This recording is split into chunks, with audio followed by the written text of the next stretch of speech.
Spring, 1946. 10 months after the end of World War II, an explosion rocked the Pacific off the coast of Hawaii. America had just destroyed one of Japan's most advanced weapon systems. I was a lookout. When I got to look through the periscope, it was a monster, believe me. Rather than a belated attack against the defeated Japanese, the sinking of this top-secret submarine was a preemptive measure for the looming Cold War, a brazen decision by the Americans to keep the sub out of Soviet hands. The plan worked, and the weapon lay undisturbed at the bottom of the ocean for 6 decades. Until a team of underwater explorers from the University of Hawaii located its remains. The discovery sparked a new examination of the long-forgotten super sub. It can go around Cape Horn, it can go around the Cape of Good Hope. 37,000 That's right. This gave you enormous strategic options. You could basically attack anywhere in the world. This was a global weapon system. A system that defied conventional design and married the tactical advantages of sea and sky. As America scrambled to build nuclear bombs, and Germany experimented with powerful rockets, Japan hoped its secret weapon would change the course of the war.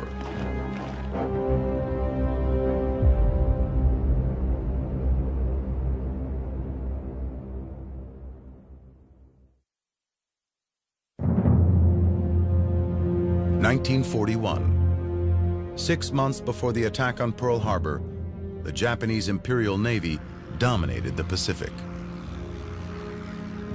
The Japanese strike in December 1941 because they see it as a window of opportunity.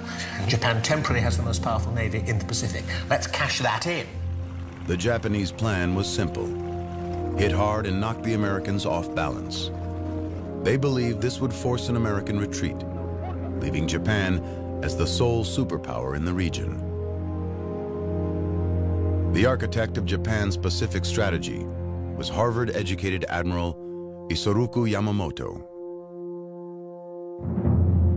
Yamamoto had mixed feelings about the campaign.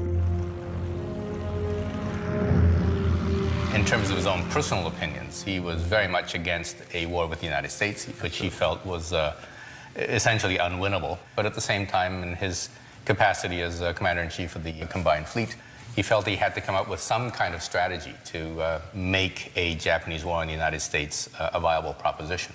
But nobody realizes more than he how wrong it can all go. That's quite right. And his gambler's instinct tells him that it will have to be very long odds. He wants some capability of, say, taking the war to American home waters, really shock the American populace by some bold gesture. His gesture, the bombing of Pearl Harbor.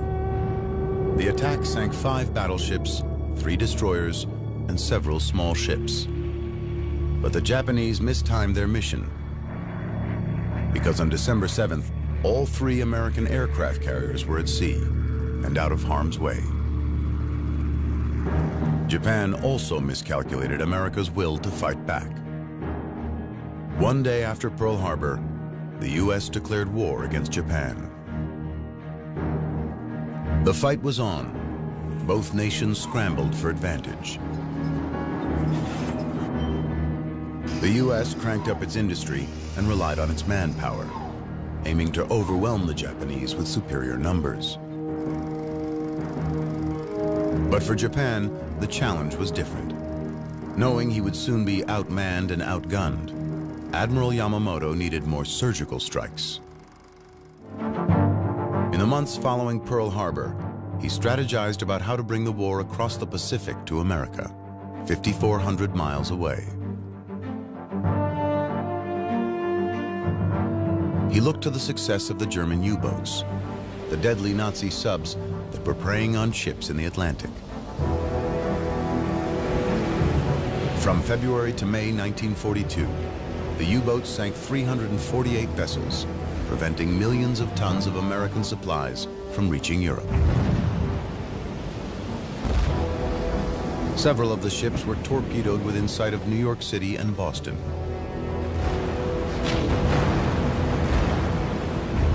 If German subs could terrorize the U.S. East Coast, could Japanese subs do the same in the West?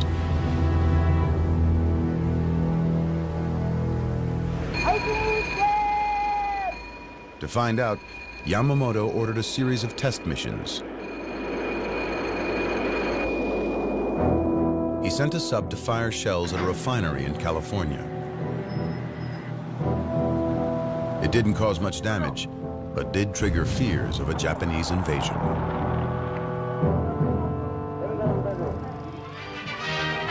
Along the Pacific, the hunt is on for the Jap submarine that brought the war to U.S. soil. Lying offshore, the Marauder opened up against oil refineries near the beach at Santa Barbara, a piece of shell made in Tokyo. It did little harm, but it was the first fired in this war against our own shores. The following day, coastal artillery brigades fired at what they thought were enemy planes. The guns were shooting at shadows. No sightings were actually confirmed. But the panicked American reaction did signify to Yamamoto that his instincts were correct. If he could strike the Americans at home, he might make them think twice about an all-out war with Japan. To instill such fear, he would need more firepower than a few small subs could deliver. An aircraft carrier and fleet of bombers would be ideal. But with the U.S. on high alert, no carrier could sneak up on the West Coast.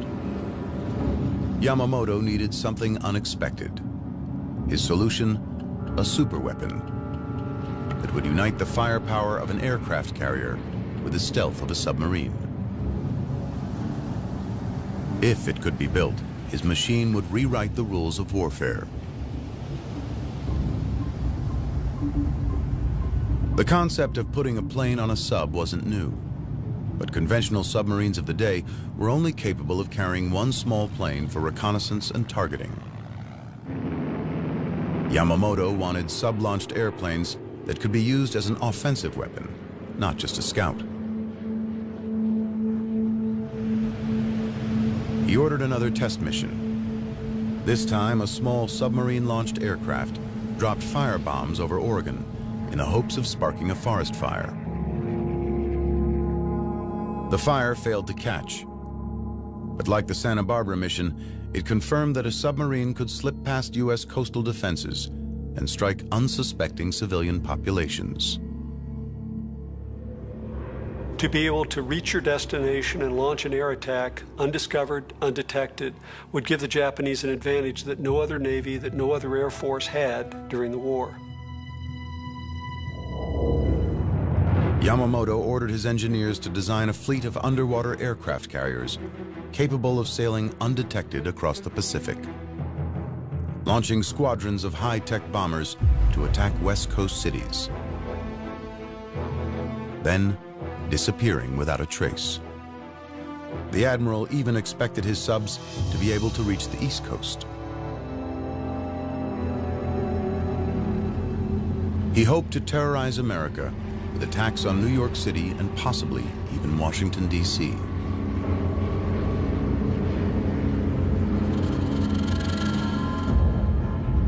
So you've got a whole potential here for attacks in the coastal area, where, of course, a large proportion of the American population is concentrated. That's right. Yeah. New York City, for example. Dense concentration of population. And if you're attacking with a few tens of aircraft, as in the original plans, you could perhaps go for important communications and indeed iconic targets. The admiral named the sub the I-400 and declared it top secret. But still to be determined was whether Japanese engineers could bring Yamamoto's ambitious vision to life. Their window for success was a small one. In America, the U.S. had accelerated its own work on a superweapon that could change the course of the war. The effort was codenamed the Manhattan Project. It was headed up by Robert Oppenheimer, a professor of physics at UC Berkeley. Oppenheimer gathered the nation's top engineers and physicists, challenging them to overcome the enormous technical complexities of splitting the atom and creating an atomic bomb.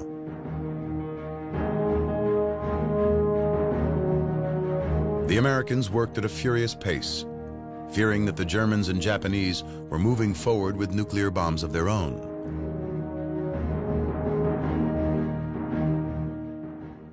Meanwhile, Japan's super submarine was running into obstacles.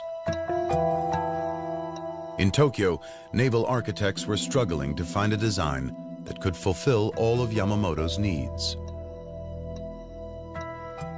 You're going to need a very large and impressive submarine indeed. You're going to have to go into new territory, in fact, as far as submarine design is concerned.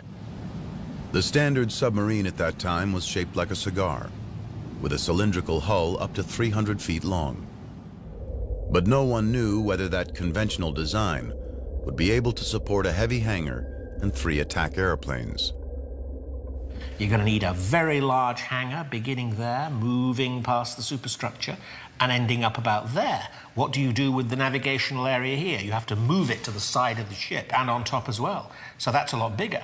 These contain very large aircraft. That's not long enough. So you need a much, much longer flying off deck. And therefore you need a much, much bigger submarine. This is a transformation in the whole concept of the submarine. When we assemble these pieces, we'll end up with a scale model submarine that's about the same as a full-size submarine, which is 10 times longer than it is wide. Dr. Harold Vincent is an ocean engineer at the University of Rhode Island. He has his doubts about the practicality of the design. This tube represents the watertight hangar, the 3 aircraft, and the bombs that the aircraft carried.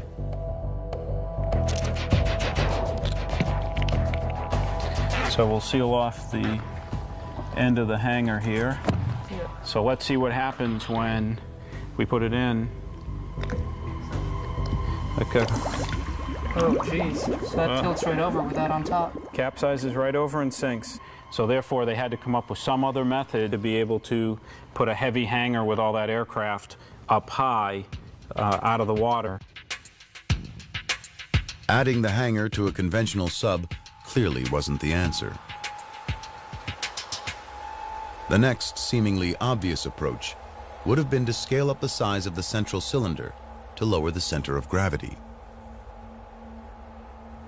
Well, a large single cylinder would be extremely heavy in weight, would have to have very thick walls in order to withstand sea pressure down to 300 or 330 feet. In order to hold this above the surface part of the submarine, totally stable, was simply impossible having this traditional submarine design. Tape up the other end, and then we can take these. The Japanese came up with an innovative alternative. So now we'll try this twin hull design.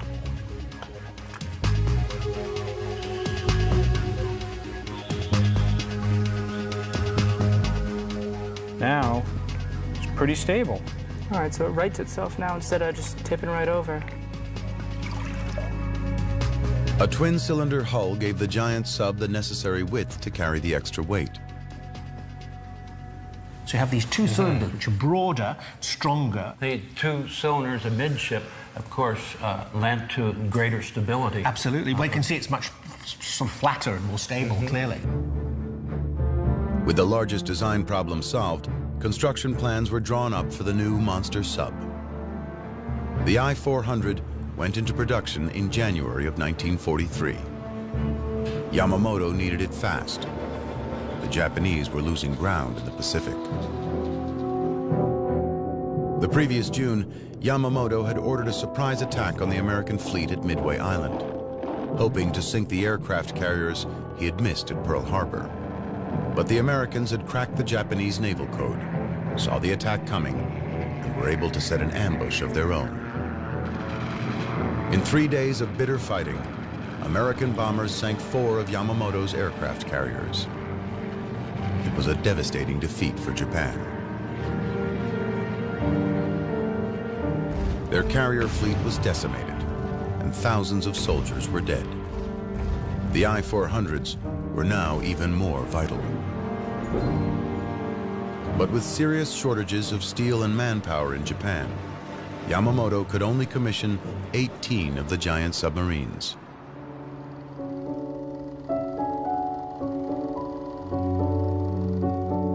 With work on the first I-400 underway, the Japanese Navy began development on the secret bomber that would be carried in the watertight hangar on the deck of the sub. The plane was called the Seiran, meaning mist on a fair day.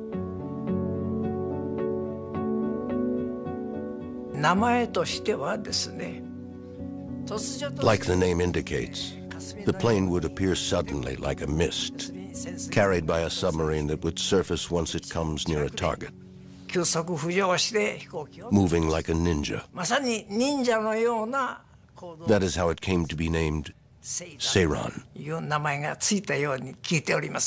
This is a very poetic name. Lieutenant Atsushi Asamura is the only living member of the elite Seiran squad. At an annual Shinto ceremony, he honors his lost comrades. He still recalls the excitement of being part of the top-secret project. We were very surprised when we saw the Seiran for the first time. I thought, is this really a plane that can be loaded onto a submarine? I believe not too many people knew about Seiran, even in the Japanese Navy. Many tests and repeated experiments were done in top secret. With a maximum speed of more than 200 miles per hour and the capacity to carry a 1,700-pound bomb, the newly designed Seiran would be an intimidating warplane. But the Japanese aircraft designers first had some technical puzzles to work through. Although the I-400 was wider than any other submarine of its day, the airplane hangar was only 11 feet in diameter. Here is the hangar on the I-400 into which this aircraft has to fit. And here we have a head-on view in the of same the scale, Seiran, the same scale. Oh dear. You know, the fuselage will fit in there, but gosh, you've got the wings, you've got the tail planes, and it doesn't fit. Exactly. To accommodate the tight quarters, the Japanese designed wings much like those on the Grumman Hellcat, the most potent aircraft carrier-based fighter in the U.S. arsenal. To minimize the Hellcat's profile for storage below decks, the wings rotated 90 degrees and folded back flat against the fuselage. The Seiran went even further.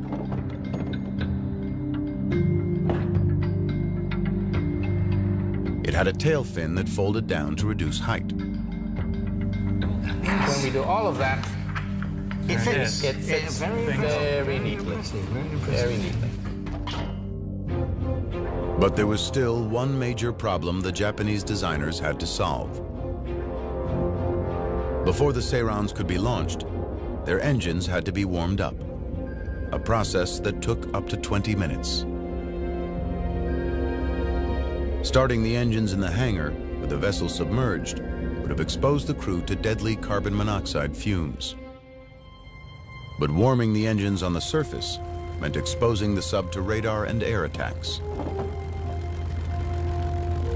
Once again, the engineers needed an innovative solution.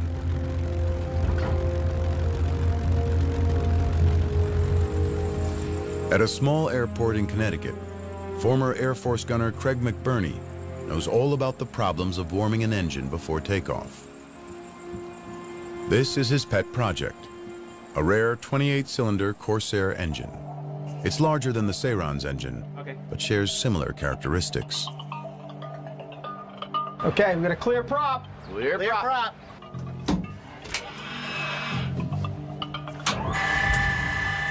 As with many World War II era aircraft, starting the engine cold is a haphazard and messy affair. Right about now is when we start using bad language.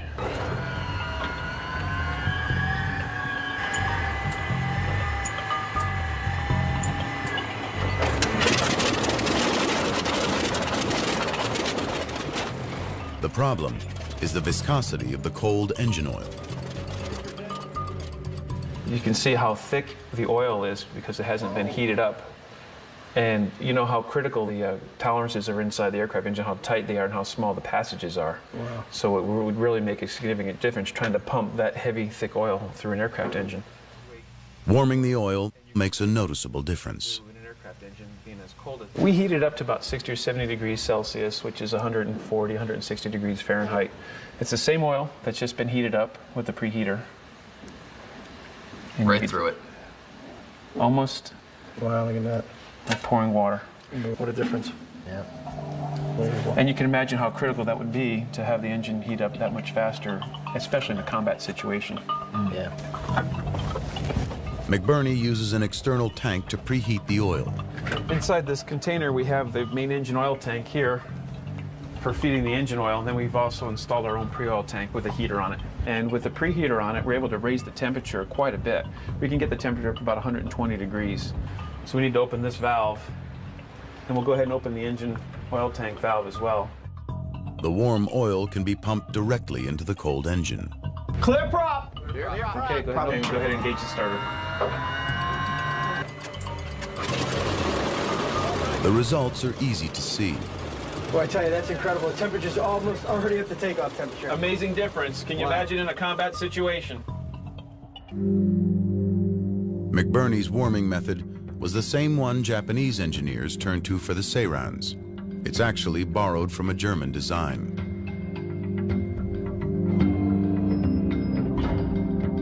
With the engine oil pre-warmed, the plane could be rolled out of the hangar onto the launch ramp. The engine started. The wings, tail, and horizontal stabilizers unfolded and locked into position. The floats attached, and the Seiran launched into the air. We would train very hard, trying to shorten the time it takes for the launch, even by a second. The first plane launches, then the second, and then the third. The goal is to launch all three planes as fast as we can. To get the Seirans back on board, the engineers designed a hydraulic crane to pluck the airplanes from the sea and hoist them onto the deck. With all the design problems solved, it looked as if the Japanese would be the first to get their superweapon into the war. But then in April of 1943, the I-400 program and the Japanese Navy suffered a devastating loss. American code breakers discovered that Admiral Yamamoto was planning an inspection tour of the Solomon Islands. U.S. fighters intercepted and shot down his plane, killing the man behind the Pearl Harbor attack. It was such a crushing blow to the Japanese Navy that it was a full month before they even announced Yamamoto's death to the Navy, much less the Japanese public. Without the backing of the powerful admiral, the I-400 program quickly slipped on Japan's priority list. Before any subs were completed, the order was slashed from 18 to 9. It would take another year and a half before the first of Yamamoto's I-400s made it out to sea. In December of 1944, the first I-400 was finally commissioned. A few months later, a second sub, the I-401, was ready to sail. The super sub carried 3 dive-bombing Seirans in a 65-foot-long hangar. An 85-foot ramp and steam-powered catapult launched the planes into action, even in rolling seas. The I-400 wasn't just the longest sub in the ocean at 400 feet. It was also the most heavily armed. On the aft deck sat a giant 140-millimeter gun, one of the largest ever mounted on a submarine. 4 anti-aircraft guns defended against aerial attacks. and the sub also boasted 8 torpedo tubes in the bow. The man appointed to lead the I-400 program was Tasunosuke Arizumi. Arizumi had been in charge of the midget submarine attack on Pearl Harbor. The I-400's crews were picked from the Navy's elite and were very well treated. The corridor was filled with cans of food and other food staples. You couldn't even see the floor. I was never unhappy with the food. For example, we even had expensive food like cow tongue and lots of fancy stuff. I remember it well. Morale among the crews was strong, but Japanese high command was not as jubilant. In the 3 years since the I-400 project began, the state of play in the Pacific had changed. America now dominated the region, and the original mission of the subs, to bomb U.S. cities and instill fear of a Japanese invasion, was outdated.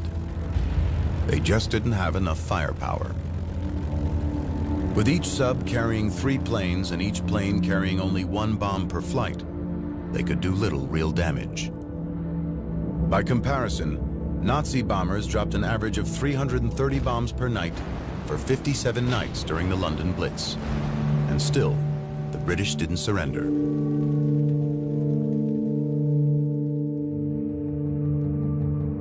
With a conventional bombing raid on U.S. cities out of the question, the Japanese needed another mission for the I-400s. They considered all options.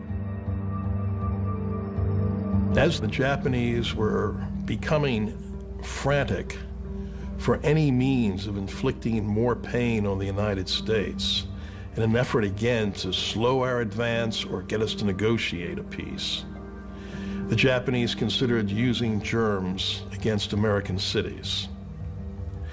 This was discussed, and the obvious means of delivering these would have been by submarine-launched aircraft, from the I-400s, from other submarines.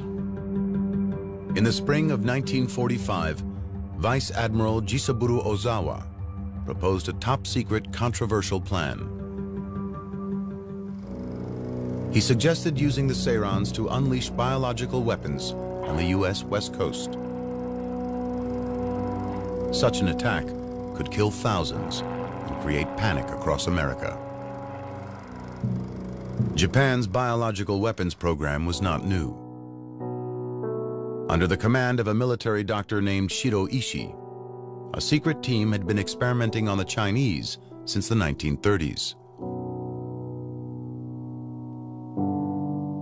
Plague-infested fleas bred in their lab had been unleashed into Chinese villages. They'd infected prisoners with anthrax and cholera. And they had injected men and women with venereal diseases. As many as 200,000 Chinese died as a result of these horrific experiments. The Japanese army was doing a lot of work on this in Manchuria, in pretty awful circumstances, actually. And certainly the Japanese Navy seems to have been interested in the use of anthrax in bombs. And the most radical elements within the Army or the Navy would advocate such a well, I would say, insane plan. There was little doubt that biological weapons dropped on an American city could cause enormous casualties. And so panic among the American population far more effectively than conventional bombs. But a month later, cooler heads prevailed. General Yoshijiro Umetsu of the Imperial Army canceled the operation and declared germ warfare against the United States would escalate to war against all humanity. With a biological attack off the table, the Japanese High Command found a new mission for the I-400s, an attack on a key strategic target. The Panama Canal was absolutely crucial to the transferring of Atlantic naval forces to the Pacific Ocean. So which is why the Japanese wanted to attack it. Well, of course, and we understood that. Any logical military scenario would want to attack the Panama Canal. If Japan could take out the canal, it would bring ship traffic to a halt and force the Allies to use the much longer route around Cape Horn. Japanese military planners and intelligence experts worked together to map out the attack. The plan went something like this, that this flotilla of submarines, four submarines carrying 10 aircraft, would come, keeping a due distance, having come a long way across the Pacific. Yep, 8,000 miles or so, yeah. Until they come to their launch point off Ecuador. Roughly about there. And then they surface and they launch their planes, 6 aircraft, as quickly as they can. And so as to surprise the enemy completely, they go off in completely a different direction. They fly across Colombia. All 3 of them. Then they turn sharply over here, yeah. And then suddenly, and they perhaps dive to low level, they come down here towards the canal and hit it on its northern end in the locks here. The mission would be extremely hazardous for the I-400 fleet. Before striking the canal, the subs would have to navigate through waters swimming with Americans. By the summer of 1945, essentially the Pacific was an American lake, and so that meant it would be relatively difficult to get any kind of vessel safely into the area of the Panama Canal. But the Japanese did have one ace up their sleeves, a secret technology that the I-400's designers had borrowed from the Germans. A technology that could help them elude enemy sonar. Sonar works by bouncing sound waves off hard objects like ships. By measuring the time it takes for sound waves to travel to the target and back, the system can calculate its location. But the I-400s, like some German U-boats, were equipped with a new stealth shell designed to absorb sound waves instead of reflecting them. Called an anechoic coating, it was made up of rubber and asphalt tiles that dampened the sonar fingerprint of the subs as they slid through the water. These anechoic coatings did work remarkably well, and their details are still highly classified. For the I-400s, getting across the Pacific undetected was only step 1. Their targets, the Gatun locks on the Panama Canal, were heavily guarded by anti-aircraft guns. The Sairons could come in above the gun's range, but that would make hitting the targets almost impossible. Those locks, the walls, were incredible structures of reinforced concrete that at the base were 50 to 60 feet thick. At the top, maybe 8, 10, 12 feet thick. The gates themselves, maybe 90 feet wide. They were 6, 7, 8 feet of steel thick. But from 13,000 feet, they would have looked like just a hair from that kind of altitude. The challenge of high-altitude bombing is easy to see. When a B-29 outfitted with a World War II-era bomb sight drops a half-dozen water bombs on a stationary target in the California desert. Not a single bomb hits home. The closest lands more than 500 feet away. For a target like the Gatun locks, anything less than almost a direct hit within a foot or 2 or 3 of the target would be a waste of energy.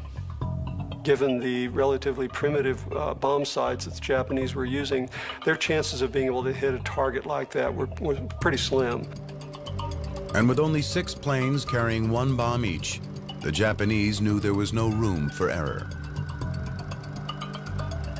Keeping with Japanese military tradition, a decision was made to turn the attack into a one-way trip. The pilots were ordered to go kamikaze. By that point in time, just about all Japanese air missions were being flown as kamikaze missions, one-way missions, and the plan was to do the same here. Given our lack of resources at the time in Japan, we had no choice but to go kamikaze. I know it is controversial. Some people are against it. But I think we had no choice at the time. We knew we probably couldn't hit the target even with multiple bombs. So going kamikaze was our only chance.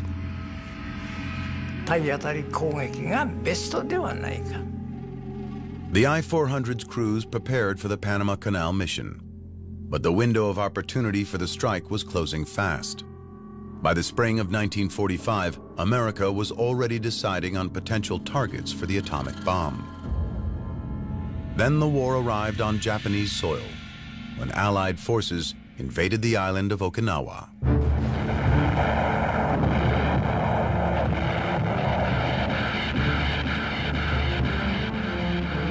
82 days of brutal fighting left more than 100,000 Japanese troops dead and thousands of aircraft and combat ships destroyed.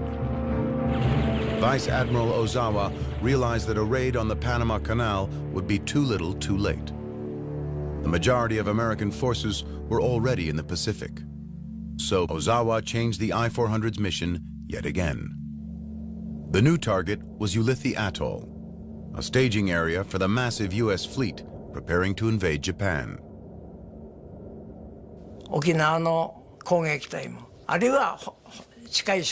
Ulithi was the likely base for the units that attacked Okinawa,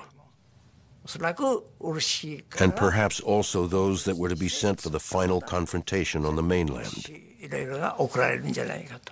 Supplies were probably sent from there as well. In the photo, I saw several U.S. aircraft carriers.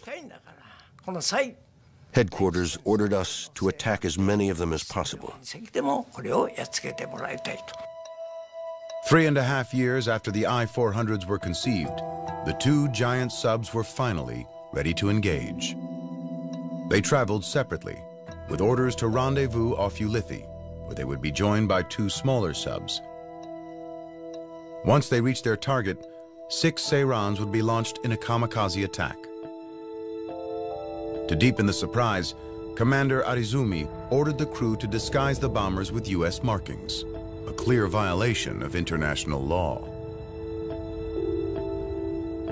Pilots themselves objected to having the planes painted in American colors. They felt it was dishonorable. And they were ready to die. They knew they weren't coming back. What they didn't know was that their mission was once again short on time. 4 days before the I-400 set sail, America had successfully exploded the world's first atomic bomb. A second bomb was already on its way to Japan. To make matters worse, Arizumi's mission was plagued by problems. On the way to Ulithi, one of the smaller subs was spotted and sunk by a U.S. warship. All 140 crewmen perished.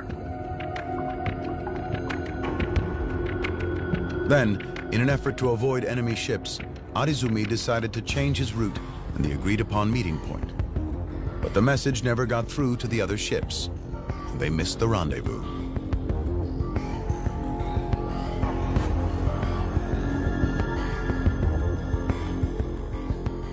As the I-400 and I-401 scrambled to regroup and renew the attack, shocking news came over the radio. The American superweapon had blown the war wide open. On August 6, 1945, an American atom bomb annihilated the city of Hiroshima, killing as many as 80,000 people. On August 9th, a second bomb decimated Nagasaki. 40,000 died, and the city lay in ruins. 6 days later, Japan surrendered to the United States.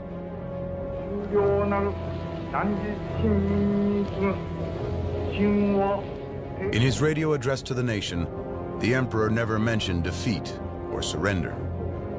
Instead, he told his people, "We have to endure the unendurable and suffer the insufferable." The next day, on the 16th, we received a telegram ordering us to cease fire. Receiving this unthinkable telegram, we gradually grasped the reality. From then on, the real drama began on board. There was no concept of surrender and remaining alive in the Japanese Imperial Navy at the time.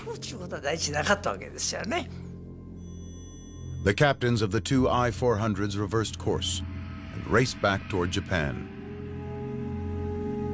Neither wanted to give up his prize ship nor suffer the humiliation of being captured in enemy waters. Worried about retribution, Arizumi ordered the crews of the two subs to dump their US-marked Seirans into the ocean. They did so, destroying the evidence just in time. On August 28th, two US destroyers discovered the I-400. The captain surrendered peacefully. 20-year-old Harry Arvidsson was one of the first Americans to board the giant sub. As we approached the submarine and saw what it was, I thought to myself, man, that's the biggest thing I ever seen. The next day, August 29th, the American submarine USS Segundo located the second Japanese sub. The I-401 was carrying Fleet Commander Arizumi, a man who didn't know the meaning of the word surrender. Carlo Carlucci was a quartermaster on the American sub. It had to be 3 or 4 o'clock in the morning, before daybreak. That was when they picked it up on the radar. They didn't know what it was until they got fairly close. Sugio Yata was a young sailor on the I-401. We didn't want to give up this magnificent ship to the US. We thought it's a shame for it to be captured. Though the war was over, surrender did not come easy for the prideful Japanese sailors. Things were hot and cold. You never know, yes or no, were they going to shoot, not shoot. We were heading back to Japan, but we talked about how to prevent the Americans from taking the sub. So we talked about sinking it near the coast. But before the Japanese could carry out their plan, the sub's engines temporarily failed. The Segundo signaled for the massive sub to surrender. Arizumi refused. Several tense hours passed, with the Segundo's weapons trained on the I-401. Maneo Bando remembers the capture.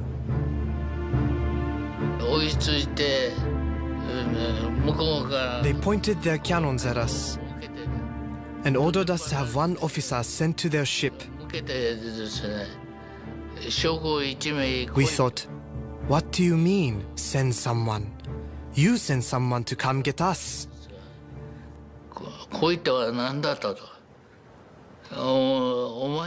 We insisted on displaying our pride and dealing with them man to man.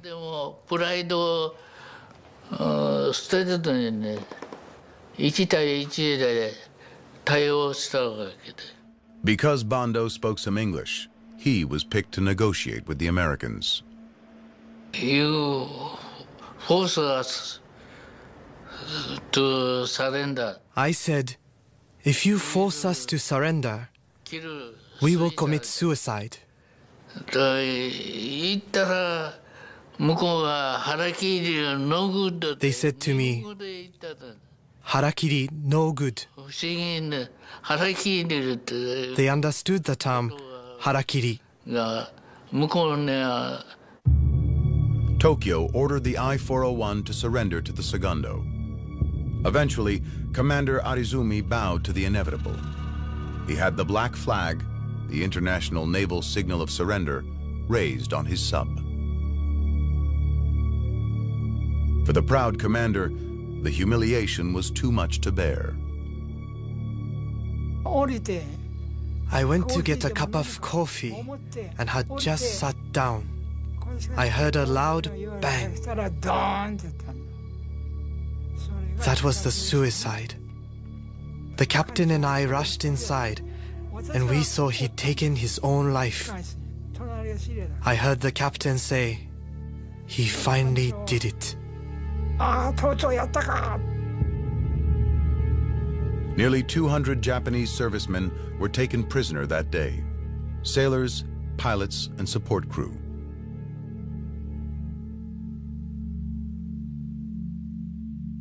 The American submariners seized control of the giant sub and quickly realized it was unlike any vessel they had ever seen. For machinist Paul Whitmer, the double hull design was a particular surprise. Lo and behold, we get to the engine room and there's a doorway to the neighbor's room next door. What the heck's going on here? We take a peek in there, there's another set of engines in there. The port and starboard engine rooms. We find out that there were two hulls bolted together, with two submarines alongside each other. The Japanese crew remained on board, but with 6 Americans now in command. I had a 45, we all had 45s, and I had an extra clip of bullets in my jacket pocket. That's all. If I had to use it, I would have used it. Oh, it was very tense. No one trusted anybody. We didn't know what to expect. We could have been overtaken, lickety-split, because we were way outnumbered. And if they decided to dive the boat, we couldn't have got out. The Americans chained the hatches open to prevent the Japanese from diving.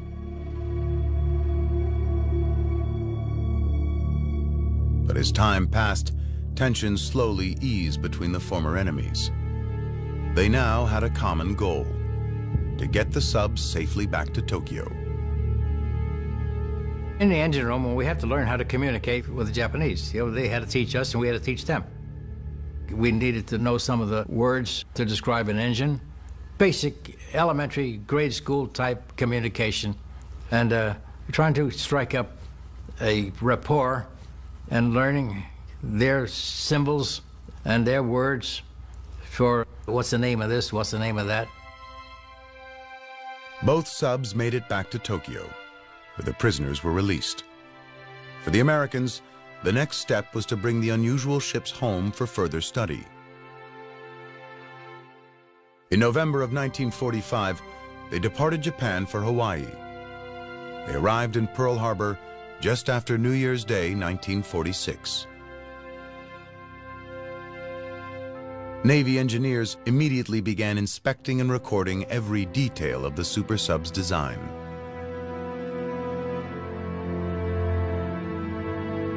But by the spring of 1946, a new post-war reality had taken hold, and the I-400s were once again shrouded in secrecy.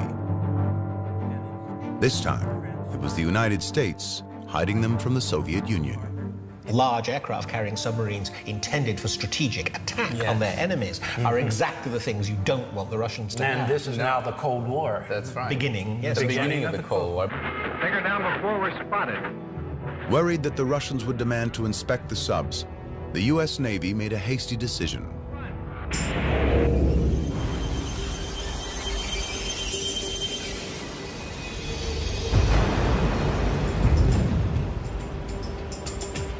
On May 31st, 1946, they sunk the I-400 off the coast of Pearl Harbor.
days later, the I-401 joined it at the bottom of the sea.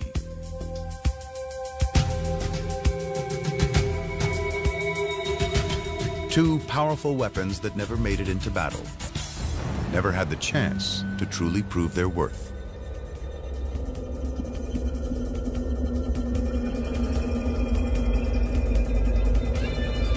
If the question is, would the I-400 operation decisively change the course of the Second World War? Ultimately, no, I don't think so. It would have made things worse in 1942, yes, but not in 1945. Correct. And Japan surrenders because of the overwhelming material superiority of the United States. The United States has got the willingness and the desire to deploy that overwhelming power. Ultimately, the I-400 arrived too late in the war to make a difference. But while its timing was flawed, its technology was ahead of its time. The innovative design became a model for future Cold War submarines and changed military thinking about how they could be deployed. In the 1950s, a new type of U.S. submarine, the Regulus class, began patrolling the seas. It bore a striking resemblance to Japan's World War II super sub, though it launched missiles, not airplanes, from its deck-mounted hangar.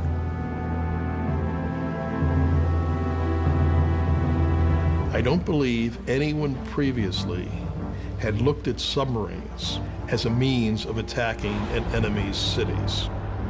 And this idea we see today in the primary nuclear weapons of the United States, France, Britain, and even Russia, being submarine-launched missiles to attack with nuclear warheads an enemy's cities. Though we hope that their lethal force is never needed, each one of these powerful, stealthy submarines is a living testament to one of the greatest weapons that never did battle.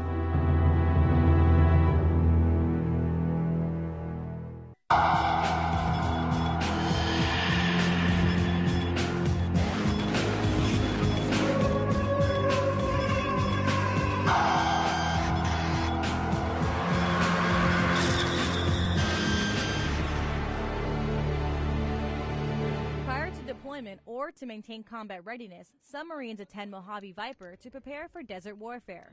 On Okinawa, motor transport Marines from MWSS 172 use the local jungle terrain to train for a different kind of environment. Mojave Viper is a great piece of training that the Marine Corps has to utilize out in Twin Palms, but here in the jungle environment, it's completely opposite of what they're going to be dealing with in Twin Palms. So out here, they can understand terrain features. Deserts, 99% of the time are flat. Out here, you got mountains, fingers, valleys. It'll give them a good idea of how to do estimations on ranges. The Marines fired an M249 squad automatic weapon and an M240 Golf. As motor transport Marines, it's their job to get to the destination, no matter what comes their way. Training events like this are offered several times a year to allow experienced Marines to share their knowledge. Marine Corporal Elisa Helen, Camp Schwab, Okinawa.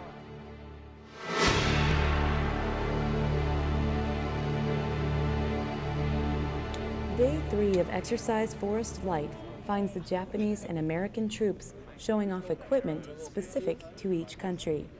I checked out their rifles. They're very light, very cool. And their squad automatic weapon, which is pretty much the same as ours, except a little bit lighter. One of the most popular items was the U.S. Marine rocket launcher. So far, they really seem to like it. A lot of them, since they can't really talk, they enjoy taking moto pictures with it. Live fire training begins later in the week, but the beginning portion of Forest Light is focused on planning, setting up, and learning about how our Japanese counterparts work. Senior Airman Sarah Bryce, Hijudai Maneuver Area, Japan.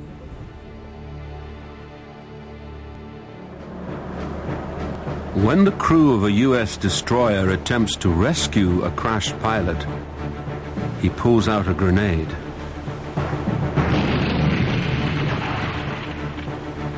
At home in Japan, newspapers and newsreels are full of the kamikazes' exploits. They are seen as Japan's salvation.